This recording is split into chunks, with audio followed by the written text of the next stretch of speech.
صبحكم الله بالخير يا الطيبين. شلون كان بنات؟ رجعنا وياكم يوم جديد ولقاء جديد إن شاء الله.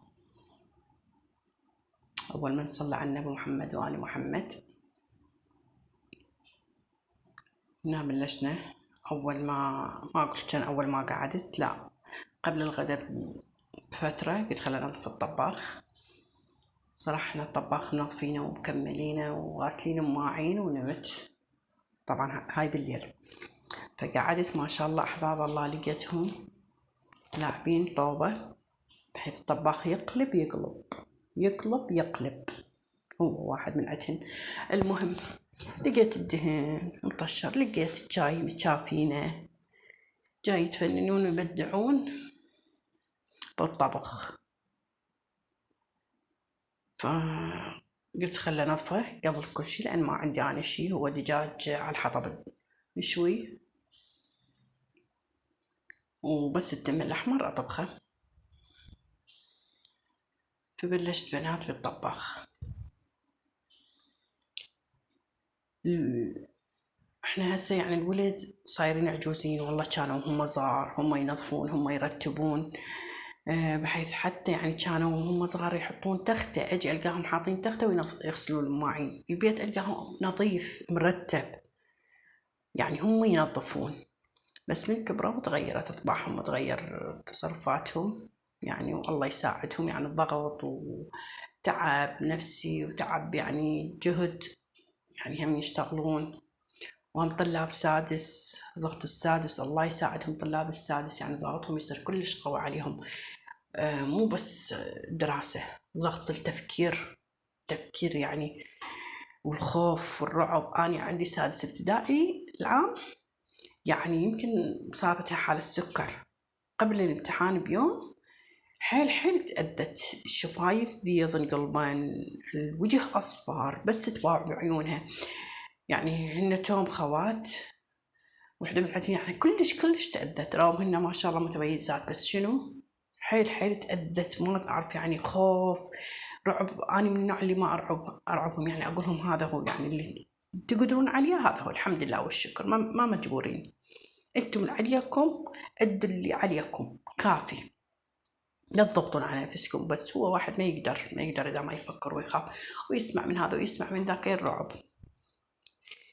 فالبنيات حبايبات البنيات تقوم تساعد أمها بالشغل والترتيب، والبنية تصير يعني عندها أفكار للترتيب، عندها شغلات بعدها عقلها يعني استوى بدأ يتفتح، فتحب النظام تحب الترتيب. طبعا مو كلهن، أنا مرات يعني من نريد نقوم نسوي حملة على البيت ما شاء الله بسرعة ساعة ونص نسوي الحملة ونخلص، يعني البيت يطلع يلمع. ما عدا الحديقة، لا الحديقة إذا نريد هذا يوم يعني خاص لها، يعني حيل متعبة الحديقة مالتنا، مو صغيرة وهواي متعبة، يراد لها ترتيب ونظام. بنات في اليوم أصورلكن إياها، قطعتها بالنص، إحنا كنا زارعيها ثيل فقطعتها بالنص، نص يعني شلت الثيل من عندها، زرعتها خضروات، فجل ورشاد وكرفس، سبيناغ سلق.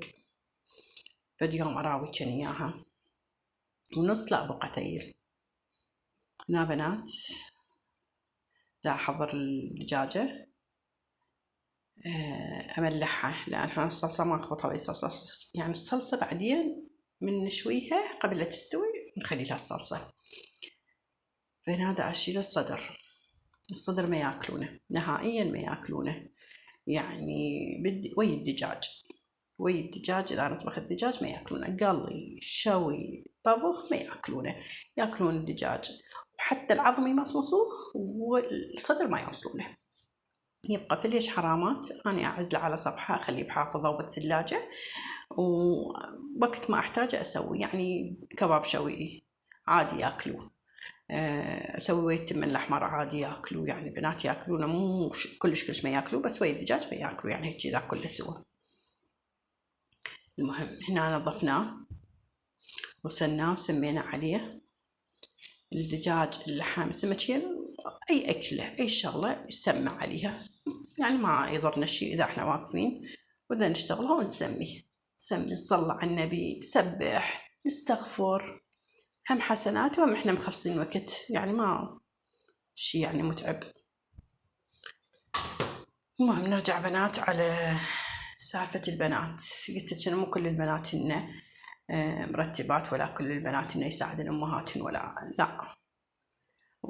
والله أذكر وحدة خطية، يعني مرة يعني مو كلش كبيرة بالعمر، تقريبا خمسينات، قاعدة يمي بالسيارة وتسولف على بتها، يا بشقد شكت، يعني حتى بكت خطية، حتى بكي تقول حيل متعبتني، حيل مأذيتني، جاي أسوي وياها المستحيل، ماخذتها بخد وعين، ماكو فايدة.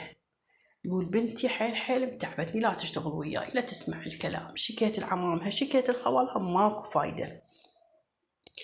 تقول ما أعرف شو أسوي وياها، هي البنية مراهقة وعندها صديقات سوء ومشياتها بطريق غلط. الله يستر على بناتنا ويستر على بنات المسلمين أجمعين. بتقول حيل متعبة، ما أعرف شو أسوي لها. يا بنات، يعني قلت لك مو كل البنات سوا، ولا كل الولد سوا. أكو أهالي يعني وهم أطفال هادئين، وصدق من يقولون أحباب الله، فعلا أحباب الله، أخلاق يعني ومطيعين وشلونهم، بس من يكبرون يتغيرون للأسوأ. وهم سبب الظروف، سبب الوضعيات، سبب الضغط. قلت لك يعني هو البشر لعش شنو. فأكو العكس، أكو هم أصلا يعني وكحين، هم جهال ومتعبين، وأهاليتهم يركضون وراهم، ينصحون ويعلمون، يردون ما يمشون عدل، بس من يكبرون سبحان الله يتغيرون للأفضل. فهنا البنات هاي حافظة، جبتها حتى أحط الصدر مع الدجاج، ما كفت، فجبت هاي الكبيرة وخليتها. خلينا الدجاج بالسيباية، طلعتها مرة حتى نشويها. هنا الزفر مالت الدجاج غسلته زاهي وقاصر على الريحة مالت الهاي، وشوية خل حتى ريحة الزفر تروح، فنظفته. وقلنا هسه نبلش بالتمان. طبخنا التمان، وهنا عندنا الصلصة. صلصة بنات احنا نسويها خل، كاتشب، هذا كاتشب صنع ايدي طبعا يدوي، وملح، لمندوزي، معجون دبس الرمان، تبقى أذواق يعني تبدو حامضة، كلش تبدو حلوة. احنا نسويها. والله يذكر ديك البنية بخير. هسه شوف الدجاج، تقول الدجاج باقي بحلقي، الطعم مالته الدجاج والسمك يعني ما جاي يروح من حلقي. تقول كلش طيب، ألف عافية على قلبها وعلى قلب المشاهدين أجمعين. لا تنسون بنات اللايك والاشتراك، ورجع نرفعوا من معنوياتي، لأن أنا من النوع اللي بسرعة تهبط معنوياتي. وألف عافية على قلبكم إن شاء الله يا ربي. أنا هاي دا أفحص لكن إياها الدجاجة، يقول شوفوا ايش قد مستوية وحلوة. فيا بنات ألف عافية، أتمنى الاشتراك والضغط على ظليت أسحق على الخاتمة، الضغط على جرس الاشتراك. عفجان من السحقة، هاي الخاتمة تعبت. ألف عافية على قلبك البنات.